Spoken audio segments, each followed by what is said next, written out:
610, Tower. 10, go ahead, sir. Can you switch button 1, please? 10, switch.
Netherlands, call the ball.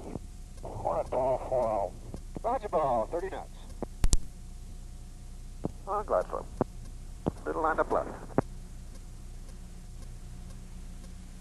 Little underpowered. Little power, power, power.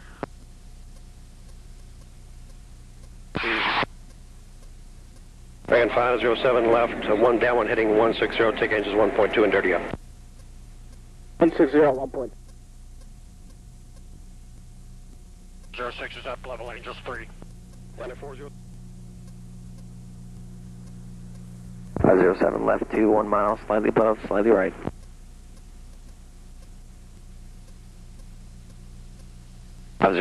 Slightly above, right of course correcting, 3/4 mile, call the ball. 507 to the ball, 7-5. Roger ball, 30 knots. Working a little high.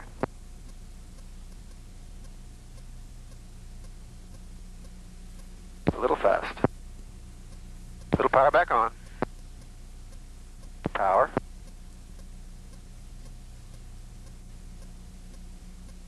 Easy with it, easy with it. Attitude.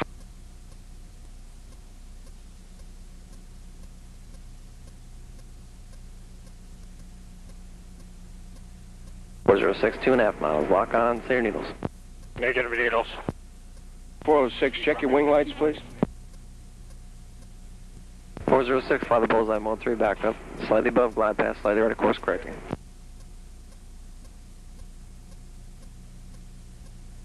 406, 2 miles.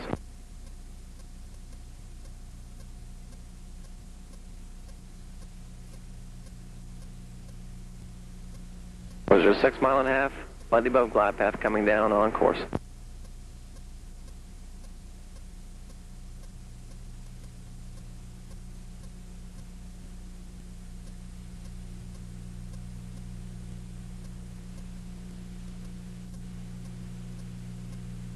.406 coming down slowly. Liner 406 coming down on glide path on course, 3/4 mile, call the ball. 406, Hornet, ball 48. Roger ball, 32 knots. Line up a little left. On glide slope. On glide slope on center line. On glide slope. Little power, go on. Little right line.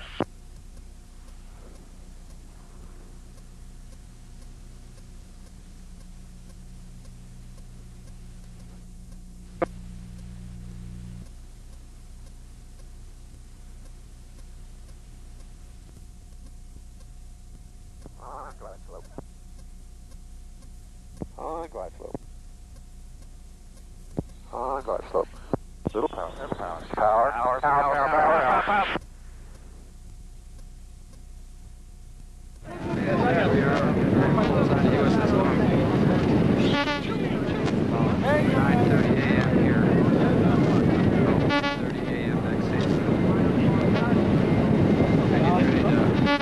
Tomahawks package over to Iraq.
That thing going downtown Baghdad. That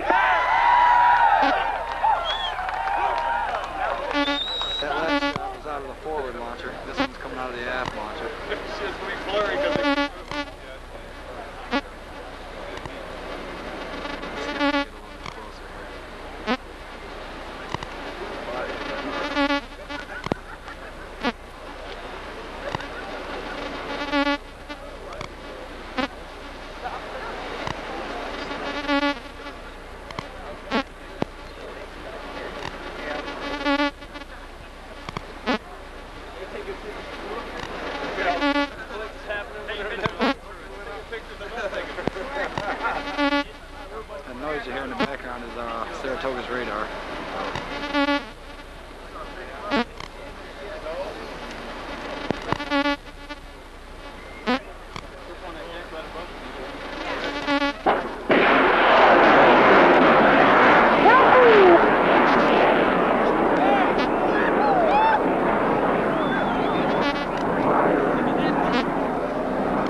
shot will be from the aft launcher also.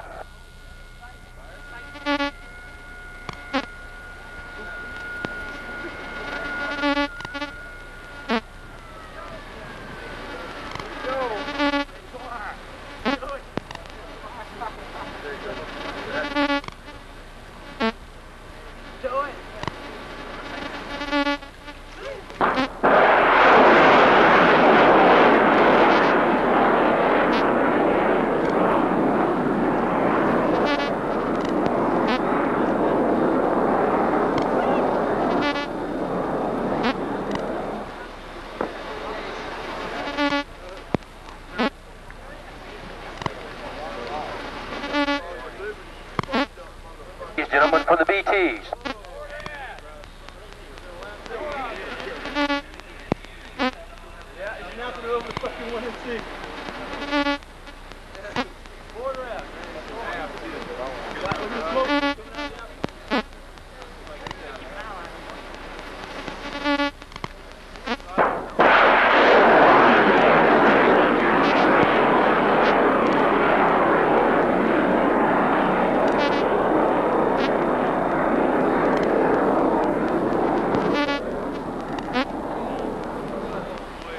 That one was for the BTs. The next one will be for the MMs.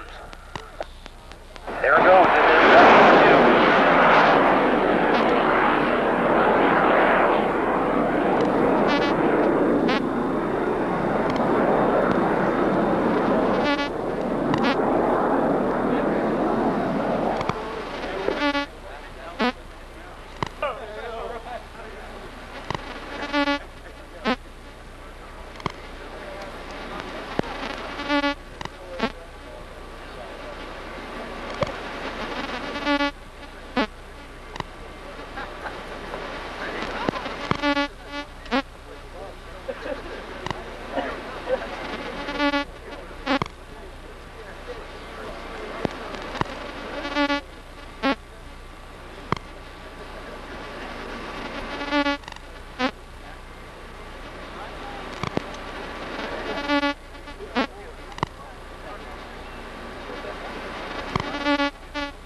Okay, gents, that was the last shot.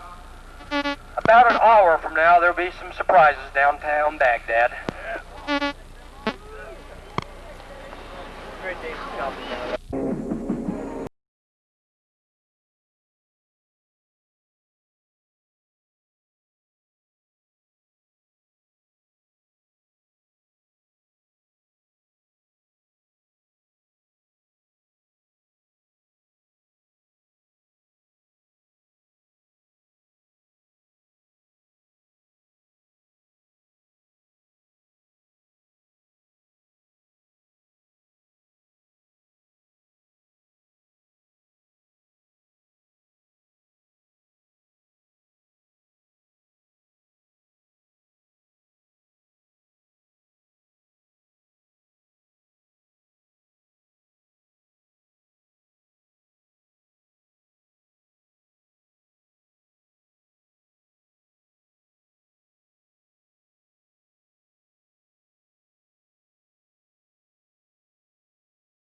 BID. Coming down my outside left. Understand, we're on. Good sniff, Big 21. Kill. 6-1, Big 21 low. Big 21. Fuck that. Time to roll in. Okay, airground. Let's go. Altitude. 605 contact, 030, 50 miles southbound is a friend. I say yeah, friend.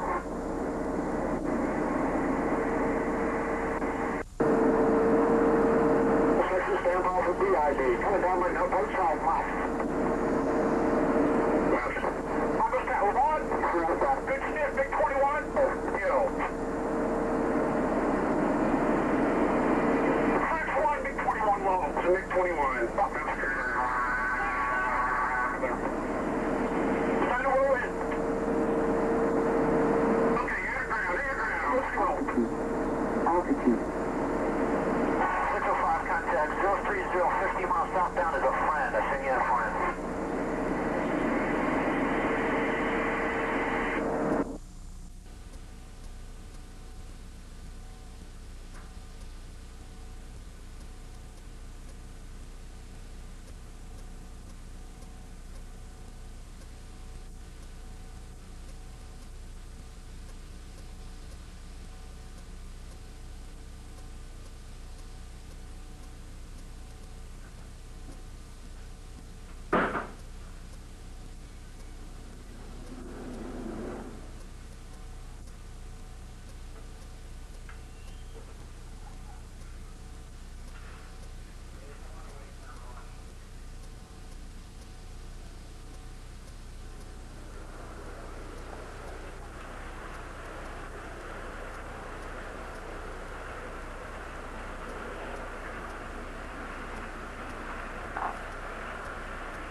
Shooter 616, right, 180. 616. 301 on and on. Go on.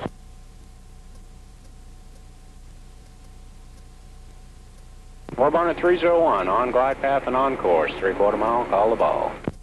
301, Hornet ball 46. Roger ball, 34 knots.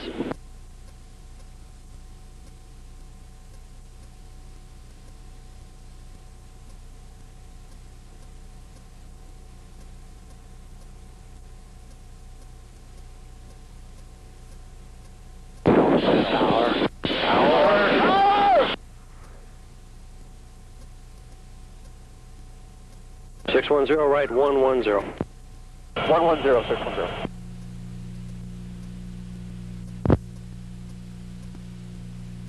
Troubleshooter 611, approach radio check. 110 on clear.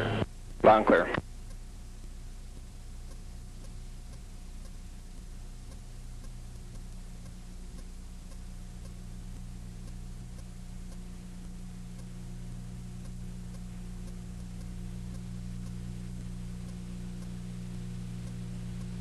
That's 1-2.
It's not just a truck anymore. It's quality on the road. And your neighborhood Burger King restaurant. Our adventure began at JIA with a flight to Atlanta. No surprise there. We then boarded a plane for Amsterdam. Unfortunately, the flight was delayed just long enough to make us miss our connection to Istanbul. Well, you missed that one, so you have to go on the airplane now? Sounds simple enough. Next stop, Switzerland.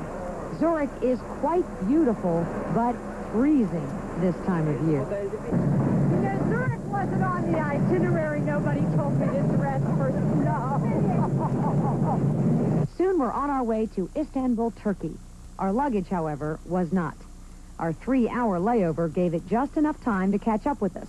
And after 24 hours of flying, we arrive at our final destination, Antalya.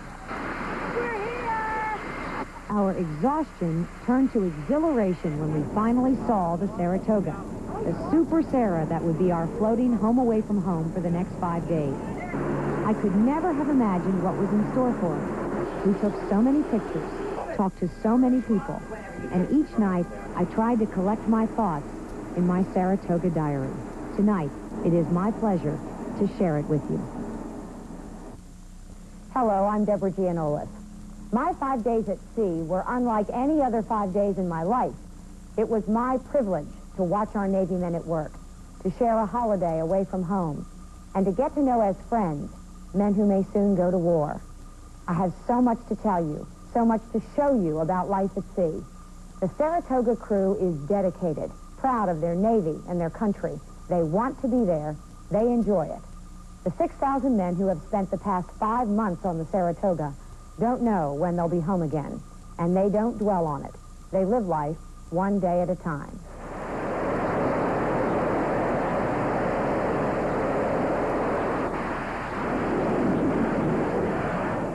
The guys who make those high-powered planes take off and land on a saucer in a rolling sea are the heroes we hear about, the Top Guns, the men in the movies.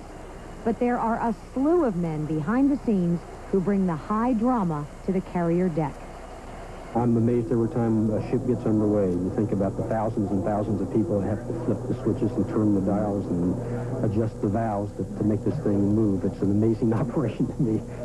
I sometimes just step back and marvel at how many people have to do the right thing at the right time to make it happen. The mission of an aircraft carrier is launching and landing planes. It is made possible by a complicated choreography. In flight deck control, the air show is played out on what looks like a game board. The colors of the pins show what color shirts are working on the planes. White shirts are safety. Red shirts handle the weapons. Purple shirts, the grapes, take care of fuel. All the birds are out sitting on deck. They're getting the turns. We're fueling the stations now, getting them all flushed, getting them ready to fuel, and all the purple nuts are the aircraft that we're going to be fueling. The green shirts are the catapult crew. They are led by Lieutenant Commander Ron Coleman. This is the hardest working rate that I've seen in my 15 years. And they are very young guys. The average age of Ron's team and of the entire carrier crew is about 20. The best part of it is they rely on you to take care of them. And the most satisfying part is I can do that, and the reward is we rely on each other, and the job gets done. The danger of that job is part of what drives them. The carrier deck can be deadly. Even some pilots told me they don't know why these guys do it. How many times a day do you run out from under that plane just before it shoots? Probably about 30 times a day. Do you enjoy it? It's a thrill. My couple of hours on the carrier deck between the catapults were nothing short of exhilarating. The incredible noise, the thundering rumble of a jet going from 0 to 200 in 90 seconds. It rattles your bones, and the blast of the jet engines all but blow you over. The split-second precision is mind-boggling. And they are landing during the day now. They're going to land about every 45 seconds. That's correct. But at night, you space it out of it once. Once a minute, if we can do it.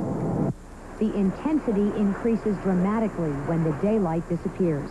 During night air operations, the added stress can be felt in the silence. The pilots can no longer see the deck. They depend on what they call the meatball, a yellow light which maintains a level center line on a landing surface that is moving. Video cameras placed in the carrier deck itself and at strategic places above it, record all flights and can help guide pilots down. Each squadron has a pilot watching and grading the night landings or traps. Air Ops can also talk a pilot down when he's low on fuel or having instrument problems. It's a ballet. It really looks like one when you watch it and when it works. And it works well. A ballet in a much larger production, the war games of a carrier battle group. This looks like video games to the untrained eye. What actually happens in this room? Well, basically, at the Tactical Action Officer Station here in the Combat Direction Center, we take all the information from the ship's sensors and from other ship sensors and put it into one big plot so that the Admiral can have the big overall picture about what goes on in the whole entire battle group. The whole battle group supports the air wing of the Saratoga. The 9 squadrons assigned to the carrier and all of their support teams are under the direction of Captain Dean Hendrickson. This is an outstanding air department. It's an outstanding flight deck operation. I think Saratoga is fully ready for anything that we would have to do in the way of a weapons department loadouts, anything at all. The engineering plant, the folks here on this ship are ready to provide us everything that we would need. Captain Hendrickson and the skipper of the ship, Joe Mobley, work hand in hand in preparing their men for war. They are both Vietnam veterans, and their brand of leadership is almost fatherly. I've got a lot of good department heads, a lot of good chiefs, division officers. Those are the people that really determine the attitude and the morale of the crew. We try to emphasize that. We all know that we can't do anything without the 18, 19-year-old kid out there doing his job well, and if we don't take care of him, he's not going to perform as well. We all understand that, and you have to rely upon your deck plate leadership to be good leaders and to motivate the young guys. And that's where the strength of the ship is.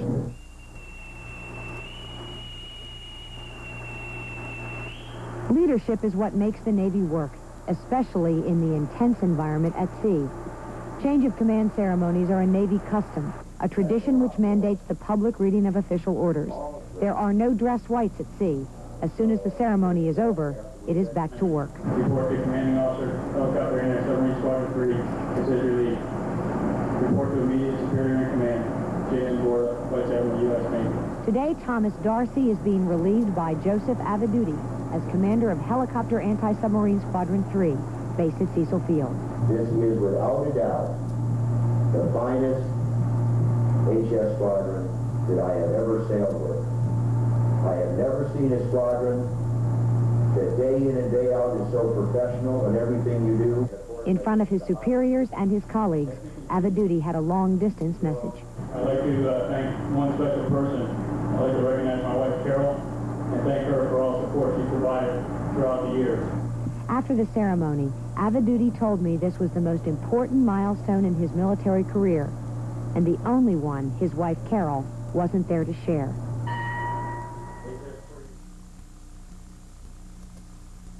The toughest job in the Navy is being a Navy wife. Coming from Jacksonville, I'm sure you've heard that before. You bet. That's true. I didn't think about getting home. That's all I really can say. Because I miss the kids dearly, and my wife too. It takes a special person, a special family to handle the separation. Because every time you come back, it's like being your family all over again. Well, I've been married for 18 years, and my wife has had to put up with a lot of separation. It's kind of something that you grow into, like being married for 18 years. You know, if it's going to be, it's going to be because you worked at it, not just because one person works at it, but everybody works at it. Whatever it takes to fill her times is how she deals with crews.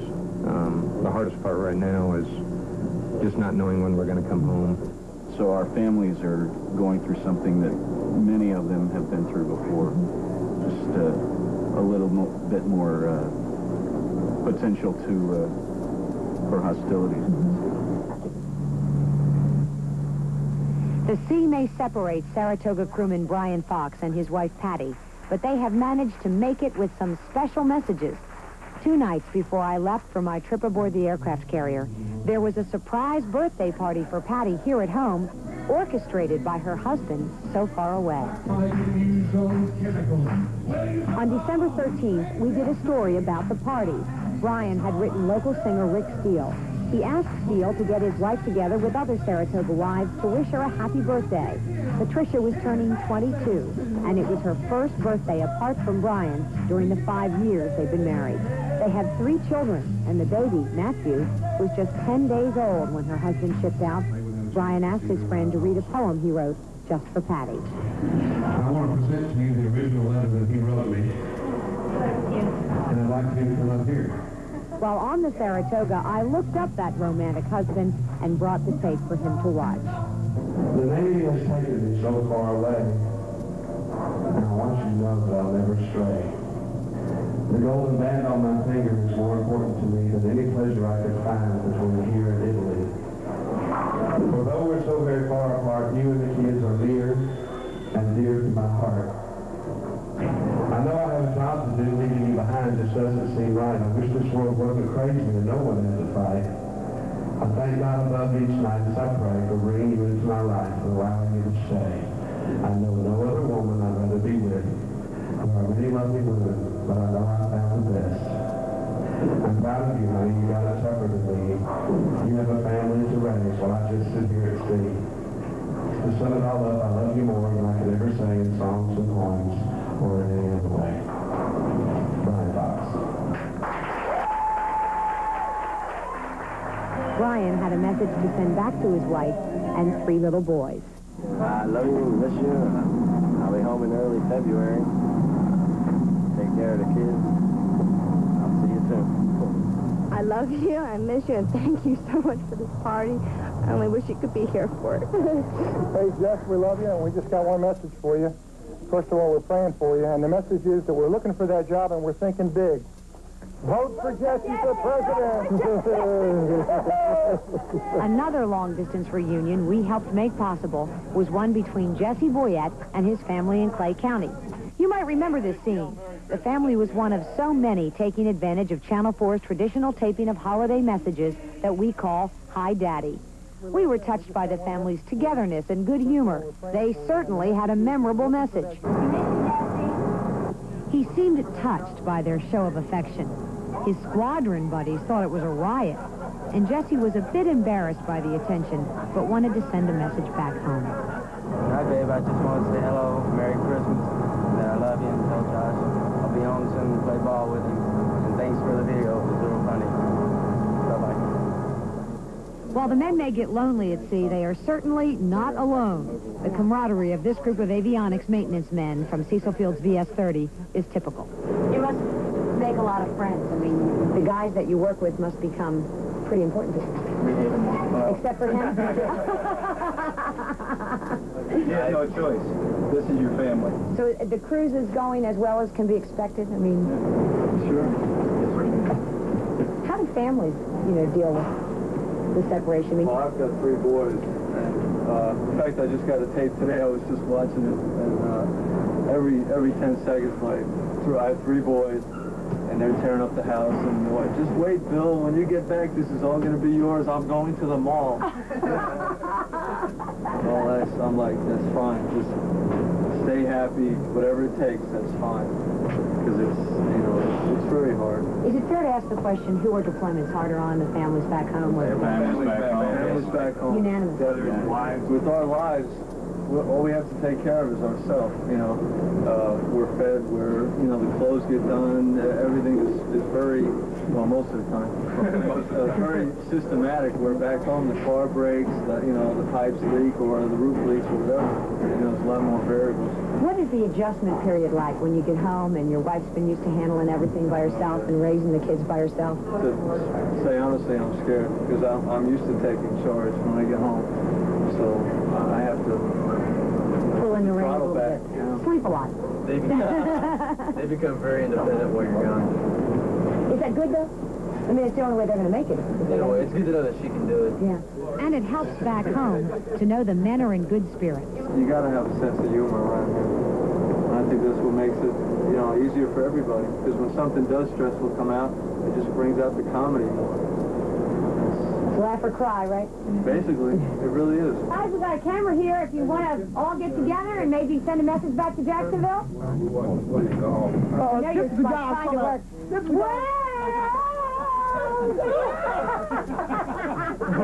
You came to the wrong place. This is busy, what he's talking about. Give me my airplane. Welcome, Deb, to VFA 83. Can you tell these guys know how to have a good time? It's apparently a way of life when you are living on the edge. You work hard and you play hard. And you never miss an opportunity to give a buddy a ribbing. Take call signs, the pilot's nicknames. Here's an explanation from Bano. Our executive officer, Maggot, I don't know. That's probably another deep and sordid story. I'm not going to get into that either. Ammo, Mert, Bano, Spike, those usually come by virtue of your name. A good pilot is called a hot stick. And all the aviators on board like to tease the so-called surface guys. They play a game of one-upsmanship with their shoes. There's a lot of joking between, the shoes. Brown shoes and black shoes. Airedales and shoes. Basically, the small boys of the surface Navy, black shoes. That's what they wore all along. Sometime back in naval aviation history, when it came about, we started wearing brown shoes. And that was the one way that you could look at a uniform and tell someone who was an aviator from a non-aviator. So it sort of stuck with us even during a period of time when we were not allowed to wear brown shoes. They were still called brown shoes and black shoes, Airedales and surface guys. And it's just sort of a way to distinguish them, and we like our brown shoes. Well, and don't the Airedales feel just maybe a little bit superior to the surface boys? Maybe a little bit. After a few days with these flyers, I began to feel like I was crashing a frat party. It's the ultimate male bonding. It's the ultimate male bonding. And flying airplanes is the ultimate rush. For the guys in the air, 3 port calls in 5 months isn't too bad because it means they are in their birds. Whenever we're working hard and flying and not bored, as I said, then we're doing well. We do this because we enjoy the gratification and the reward that we get from it. Plus, it's a lot of fun. It's a lot of fun to fly airplanes. These men prove the greatest rewards in life must come with the greatest risk. Many have lost friends to accidents. The carrier deck does not tolerate mistakes. It's the first cruise I've been on where, at this point in the cruise, we still have all of our airplanes and all of our aviators. The Sara was especially proud of its safety record this cruise. The crew had successfully launched more than 7,700 planes when I was there. No men had been hurt. Then a twist of fate would claim more lives than any other accident so far in Operation Desert Shield. 21 off-duty sailors drowned in a capsized ferry boat. Last night, tragedy struck. Saratoga crewmen returning to the carrier from Liberty in Haifa, Israel, were involved in a horrible accident. It is the deadliest involving U.S. servicemen in Operation Desert Shield. He had turned his back, the ferry was here, he turned around again, the ferry was gone. For whatever reason, tragedy has struck us like an earthquake or a lightning bolt.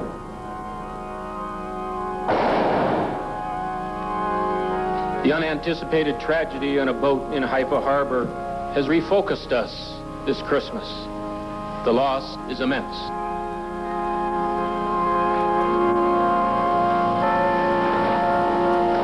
Delwyn Delgado.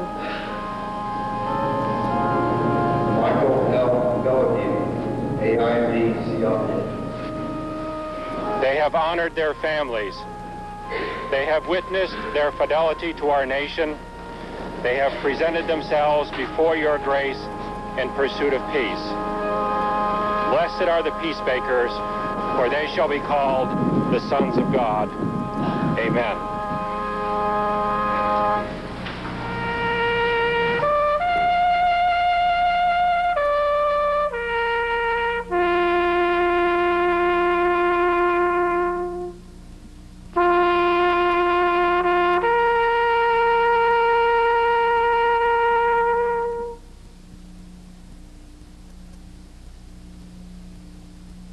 Board is an airman or a seaman.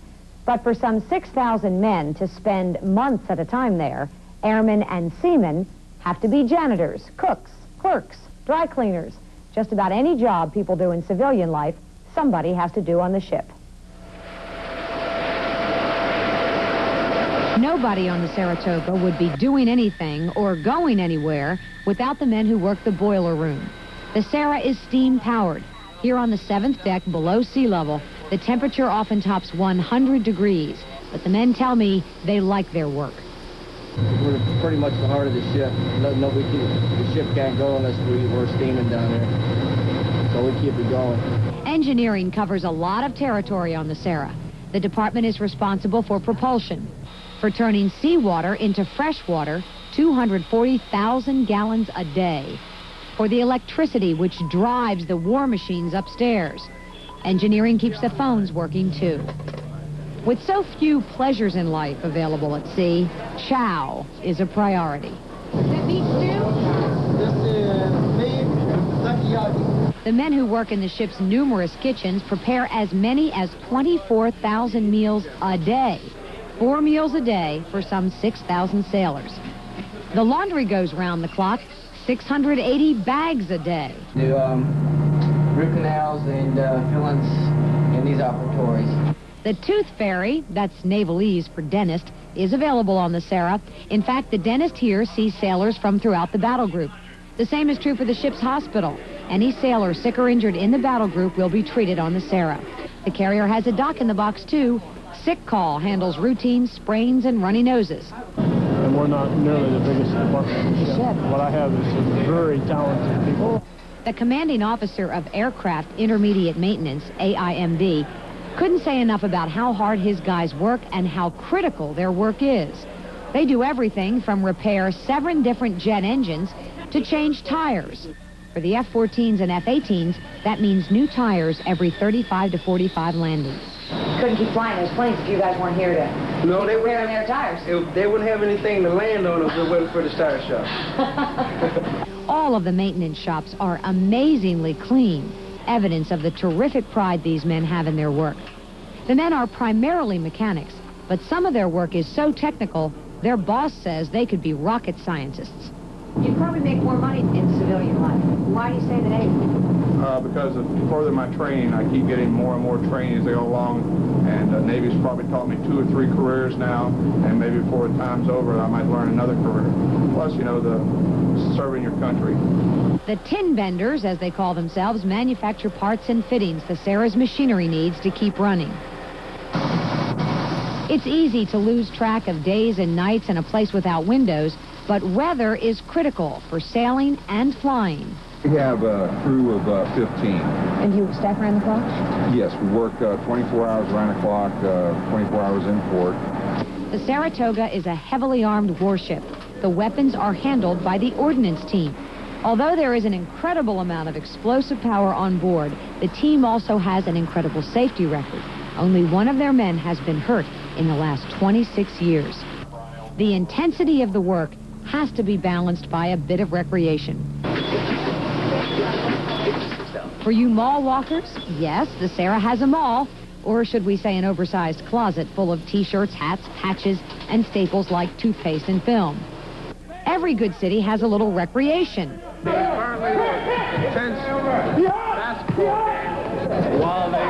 Basketball in the hangar bay. Daily workouts there, too.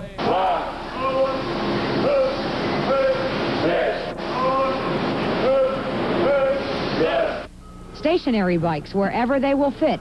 Even video games on the mess deck. All of these services support the mission of the Sara, launching and landing aircraft safely. Without the basics, food, sanitation, clothes, recreation, the Super Sara could not sail, let alone serve as one of the nation's foremost warships. It is teamwork to the nth degree. Everyone in the chain has to depend on the next link. God is so good. We were on board the week before Christmas, and the men came to this chapel for spiritual support.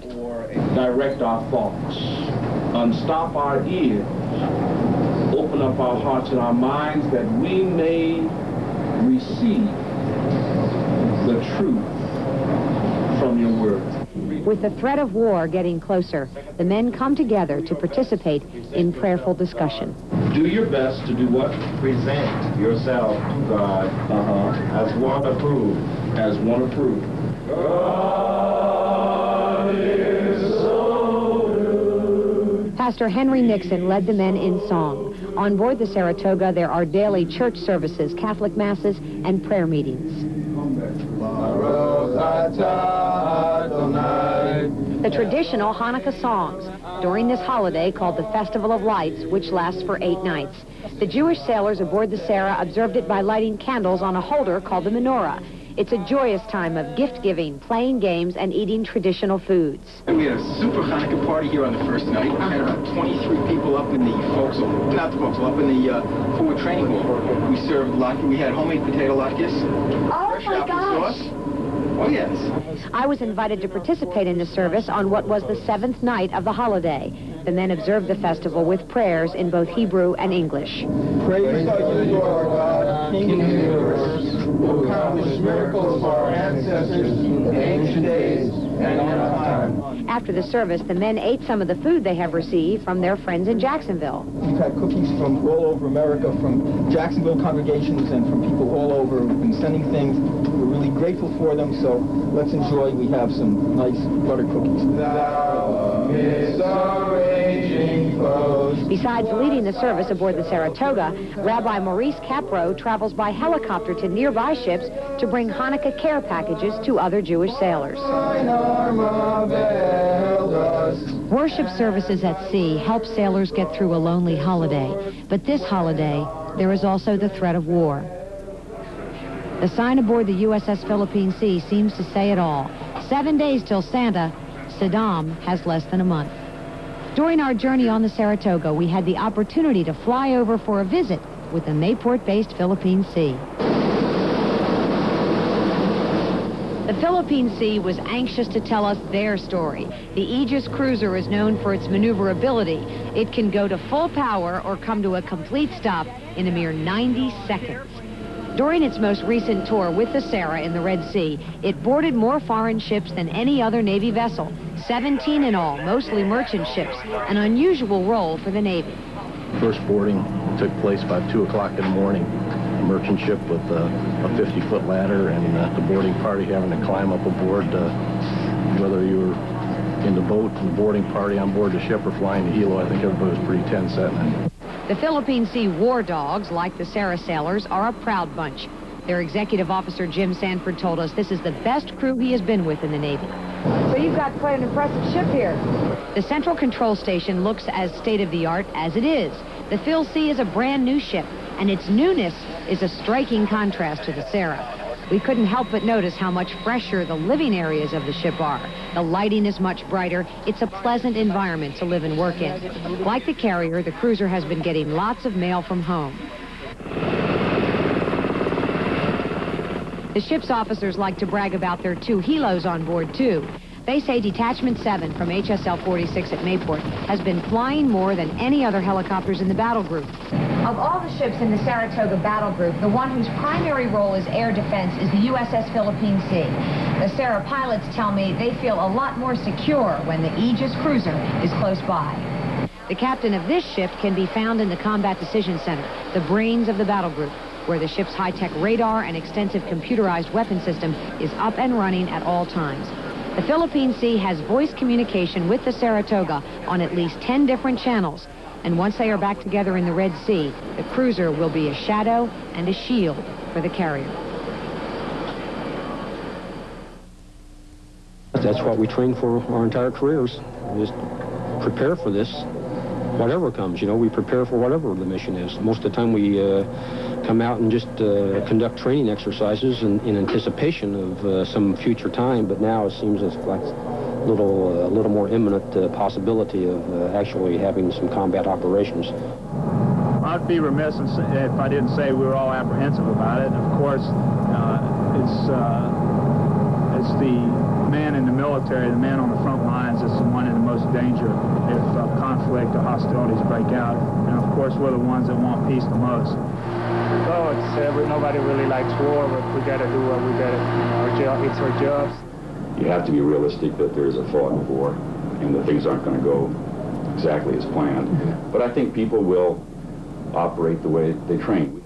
They want to prove themselves that those things that they've learned, the skills that they practice on a day-to-day basis are not just gains, that they are as good as they think they are.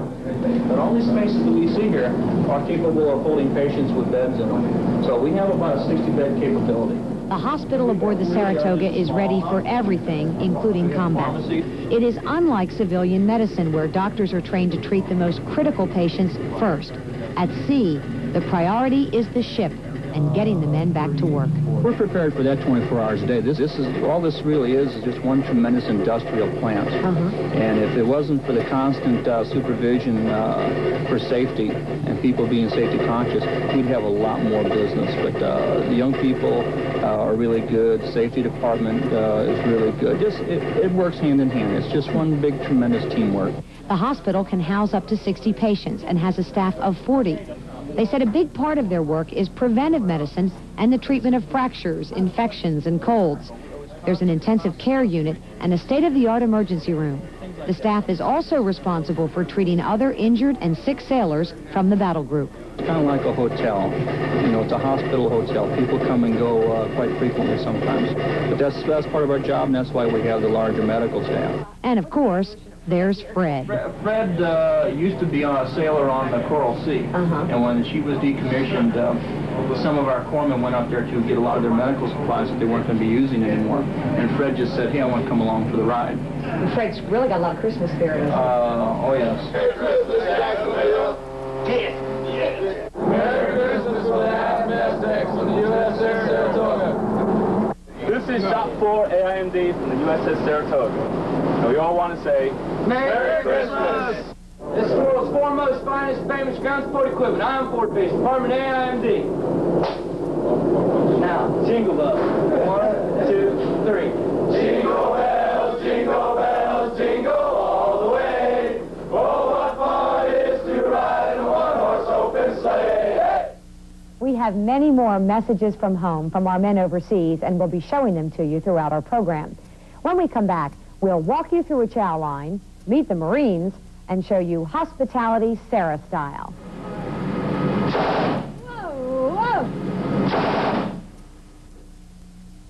Went there to work too, and it is no secret that I like what I do. But this assignment was nothing short of a blast. I had the time of my life, thanks in no small part to the finest hospitality on the high seas. I'm sorry. You're Tony and you're Torch. News traveled fast that Channel 4 was on board, and the crew made every effort to make us feel welcome. We have no. I'll say the first name, because I can pronounce the first name. Deborah. Gianoulis. There you I'm go. Italian. I have no excuse. I got no excuse. Anyway, we brought this nice lady up here, and it just goes to show you that I finally found, you know, after Antalya, I finally found a woman I can talk to. After the radio show, 2 of the ship's top officers asked me to join their evening talk show. We've got a number of things tonight we're going to cover, and some of them we're going to ask Deborah some hard questions. But first of all, we'd like to once again welcome you. Since I'm fairly familiar with TV, I also got to give a flight briefing one afternoon, complete with a borrowed flight jacket. I'm Deborah Gianoulis. This is Not Eyewitness News, and this is your flight plan for Event 7. For my efforts, a football from Civic, Carrier Intelligence Command. We really thank you for your help and support. Thanks a lot. And when you get back to Mayport, well, throw a few passes, huh? Hats, T-shirts, and a coveted, no doubt soon-to-be a collector's item, Desert Shield Toto Station sweatshirt, this ain't Kansas, came my way. Man after man told me seeing Channel 4 on the ship, so far away in the Mediterranean, reminded them of home. This weapon doesn't kick, so you don't have to close your eyes or squint. Put the barrel in the water. Barrel in the water. My experience, on the other hand, reminded me how far away from home I really was. Everything was so new, and much of it downright thrilling. Imagine my reaction when the ship's gunner invited me to shoot with his men. Before I tried my hand with the M50 semi-automatic and the M16 machine gun, my previous experience with firearms was my little brother's BB gun.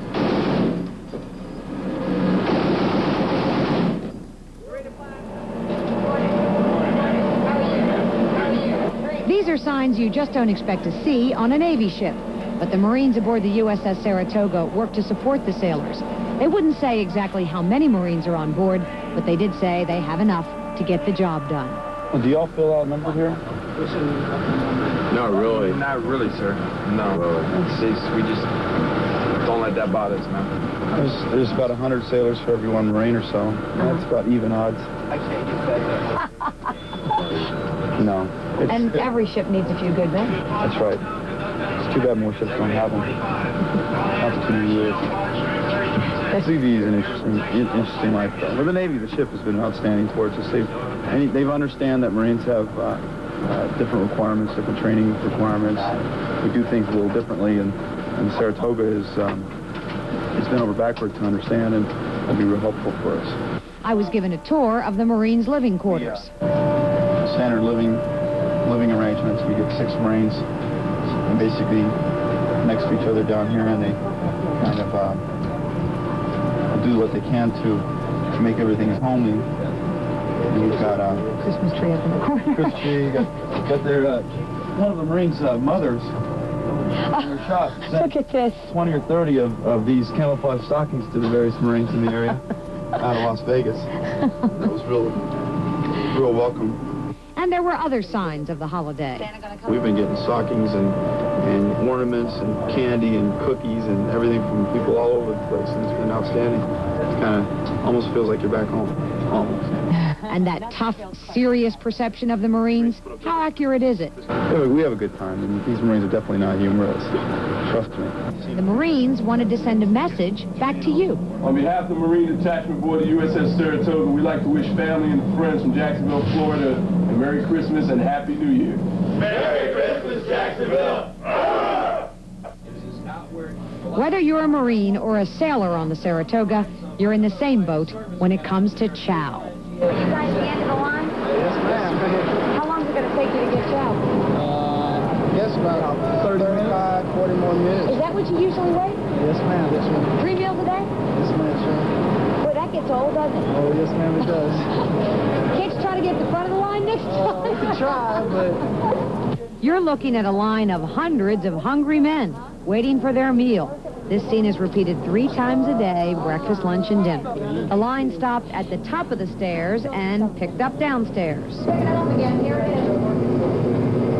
Hi. What point am I in the Chow line now? How many more minutes? About 10 more minutes? How long you already been in? That's not too bad. I started to make progress along the challenging Chow line. They don't run out.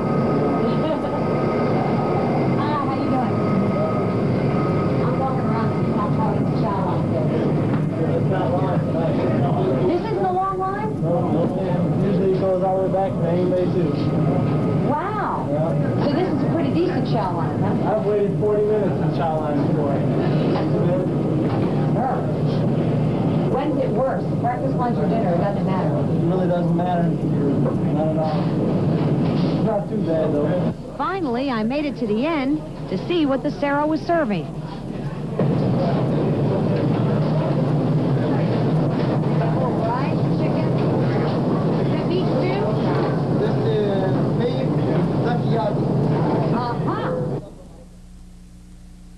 That's what makes Saratoga so good, because we're all a big team on here. We don't admit it sometimes, but we are. And we've done things that nobody's ever done. Since I've been on here for 5 years, and I've never seen a crew get so close together and get the job done.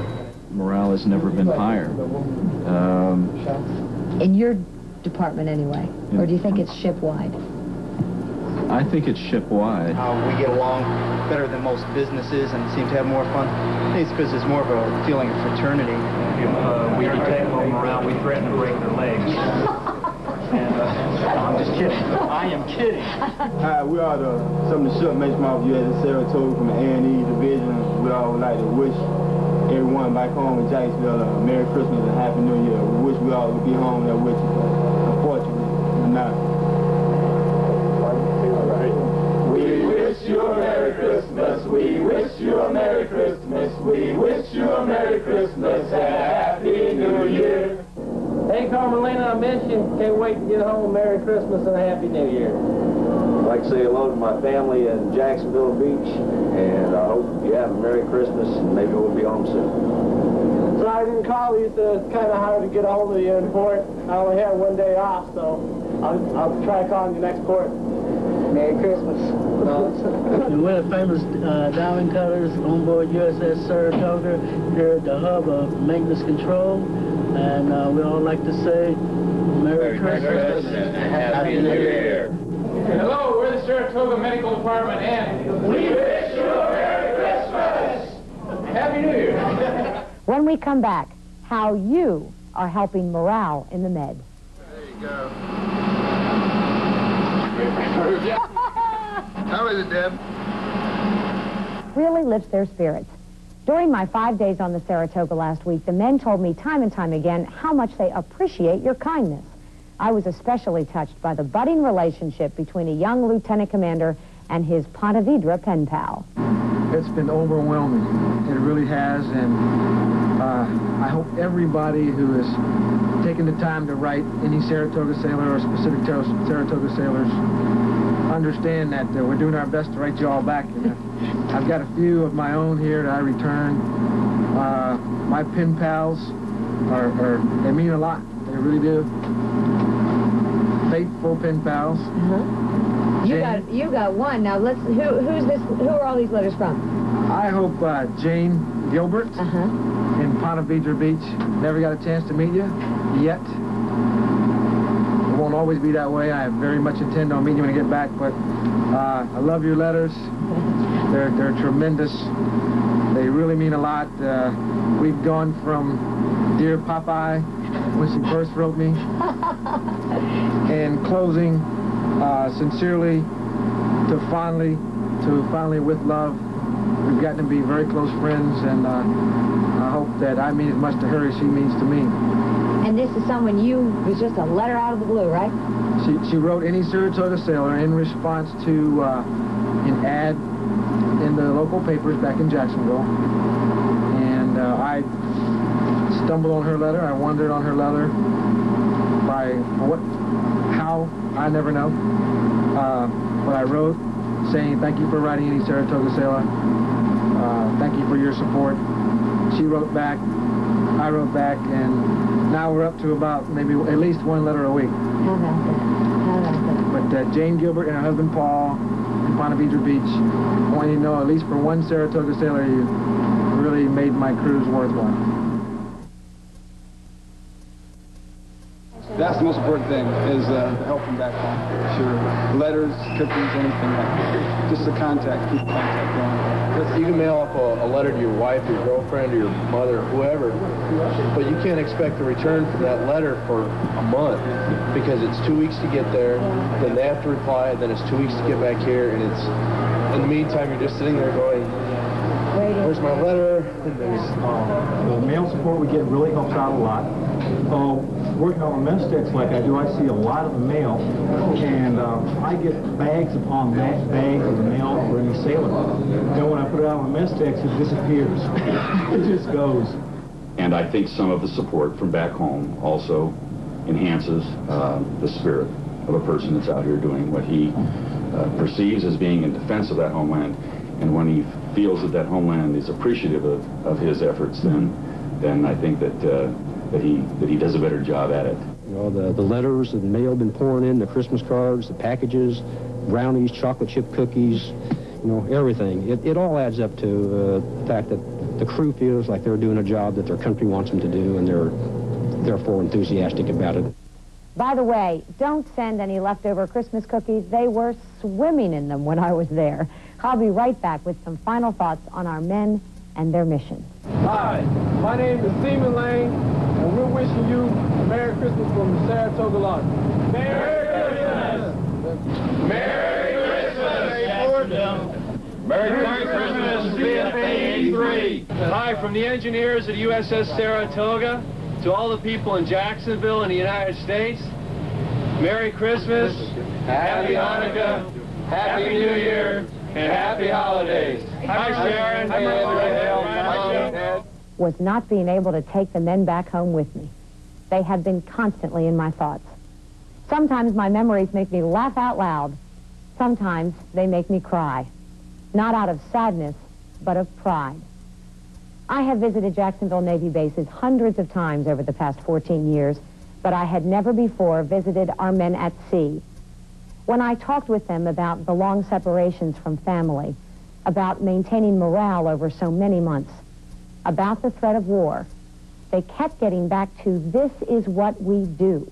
We go to sea, we train, we choose to be here, and we are ready for whatever we are called to do. I thank the crew of the USS Saratoga for this glimpse into the U.S. Navy. I believe the men I met are as ready for war as any human beings can ever be. I also believe their desire for peace is deeper than we can know. They are willing to go in harm's way, so we don't have to. Impressed? That's an understatement. I just spent a week with some of the best people I have ever known. I can't wait to see them again, to welcome them home to the city they call the best darn Navy town in America. Thank you for letting me tell this story. I'm Deborah Gianoulis.